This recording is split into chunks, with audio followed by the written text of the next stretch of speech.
China's tofu dregs buildings exposed in Typhoon Yagi, with more than 100 casualties.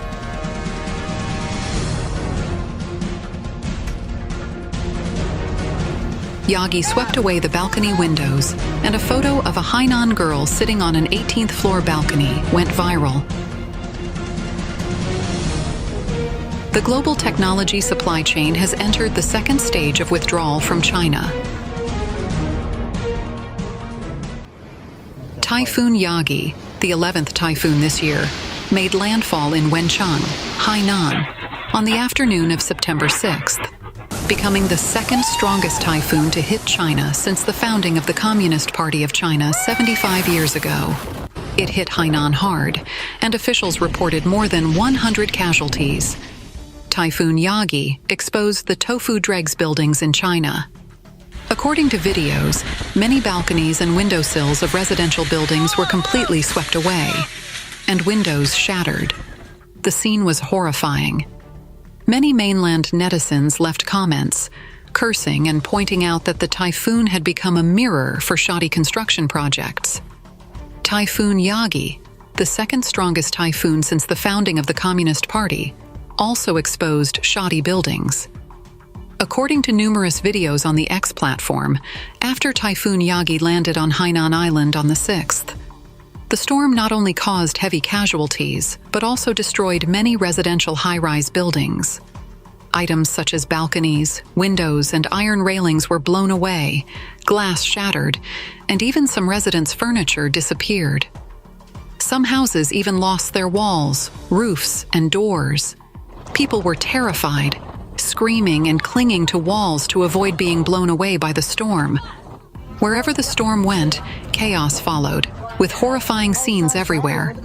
Many netizens commented that this typhoon was like a magic mirror, exposing China's tofu projects. Some mocked, "What's the point of quickly building paper-thin high-rises? Cutting corners has become the pride of the Chinese people." Others added, "It's not that Yagi is so strong, but that the houses built by animals are too weak." The CCP allocated a total of 200 million yuan in disaster relief to Hainan and Guangdong provinces, which was met with ridicule from netizens. Xinhua news agency reported that on the 7th, China's National Development and Reform Commission issued a statement announcing, "The National Development and Reform Commission urgently allocated 200 million yuan, about $28 million US, from the central budget to support the emergency recovery in Hainan and Guangdong, focusing on the reconstruction of damaged roads, bridges, water conservancy embankments, schools, hospitals, and other infrastructure and public facilities in the disaster area to restore normal production and living conditions as soon as possible." In response, netizen Irma G remarked, "Tens of thousands of people have lost their homes, farmland has been destroyed, and lives are in jeopardy. Yet the central government only allocated 200 million yuan for post-disaster recovery. This insignificant amount is an insult compared to the actual needs. The central government's aid to Africa reaches as high as 360 billion yuan. Some netizens mocked, "200 million is just like throwing a few coins to beggars." Another said, "You are the leeks of the human field, to be exploited and harvested. Now we have to spend money to help you with disaster recovery, so bow down and be grateful. The 200 million budget will probably amount to just 2 yuan per person in Hainan. We gave 360 billion yuan to Africa, but only 200 million yuan for the typhoon disaster in Hainan and Guangdong. Is this how humans behave? This is inhumane."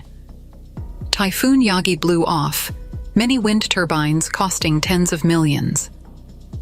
According to First Financial News, Typhoon Yagi damaged many wind turbines in a wind farm along the coast of Mulan Bay, in Wenchang, Hainan.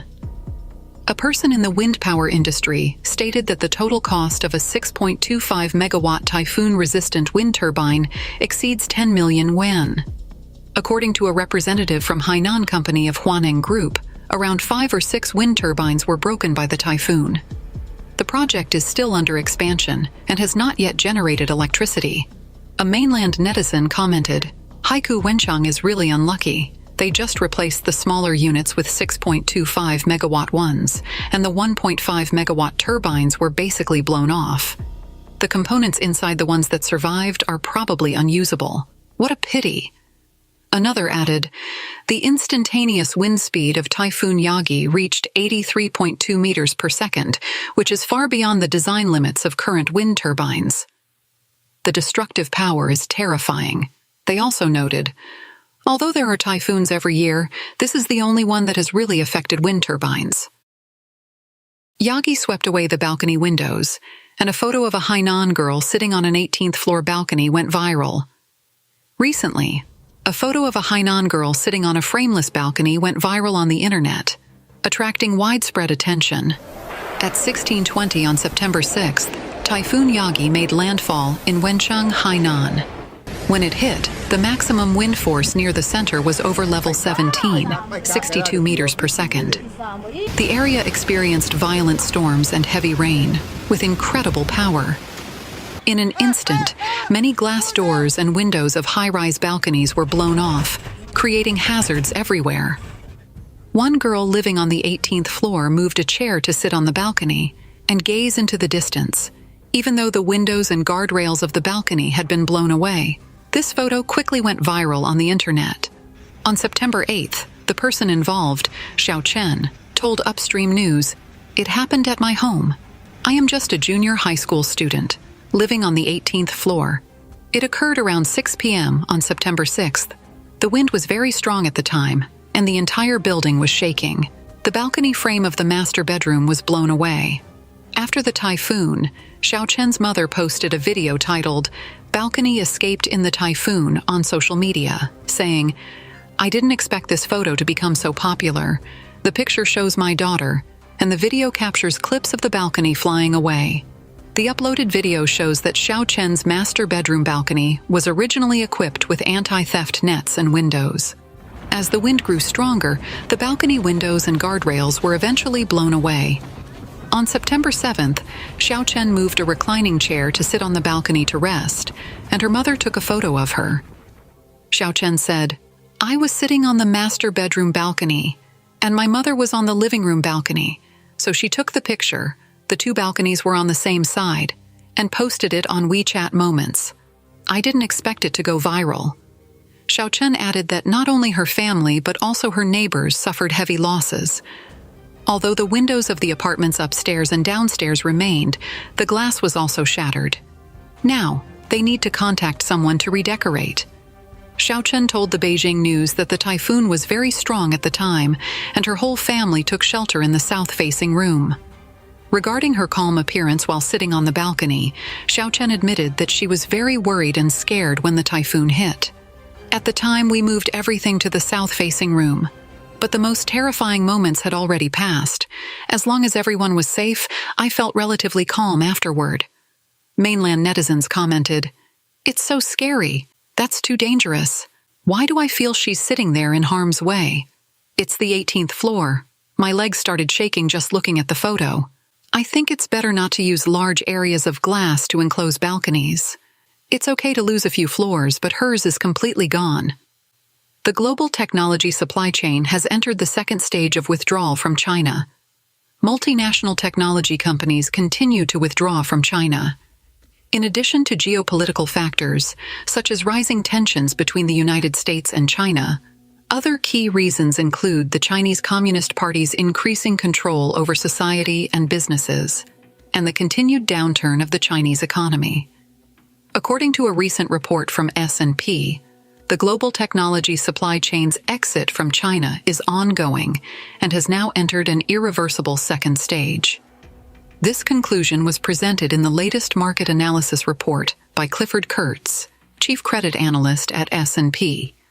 The report states that downstream electronic manufacturing service EMS companies such as Foxconn, a subsidiary of Hon Hai, began shifting their investments from China to countries like Vietnam and India during the first stage of this withdrawal, which is considered largely completed. In the second stage, technology companies are moving their midstream production capacity away from China. This involves relocating intermediate processes, such as the production and assembly of core components. Since this requires substantial investment in factories and equipment, reversing these moves will be difficult once completed. Nevertheless, technology companies remain committed to their exit from China. The report highlights that to mitigate geopolitical risks and avoid potential disruptions to key supply chains, punitive tariffs, or other issues related to U.S.-China tensions, many tech companies are opting for a geographically more dispersed production layout. It is projected that between 2024 and 2026, suppliers of technology hardware, such as passive components, power electronics, motors, connectors, sensors, printed circuit boards, and outsourced semiconductor assembly and testing services, may accelerate their investments in production facilities outside China. The fixed asset exposure of 14 midstream technology companies, tracked by S&P, has already decreased from a peak of 30% in 2021 to 26% in 2023. Over half of these companies' new investments in the past 2 years have been directed toward regions such as the Americas, the European Union, and parts of Asia, including Taiwan, Thailand, Malaysia, and India. S&P concludes that this is just the beginning. Capital expenditure plans disclosed by major technology hardware companies for 2024 suggest that the trend toward supply chain diversification will continue.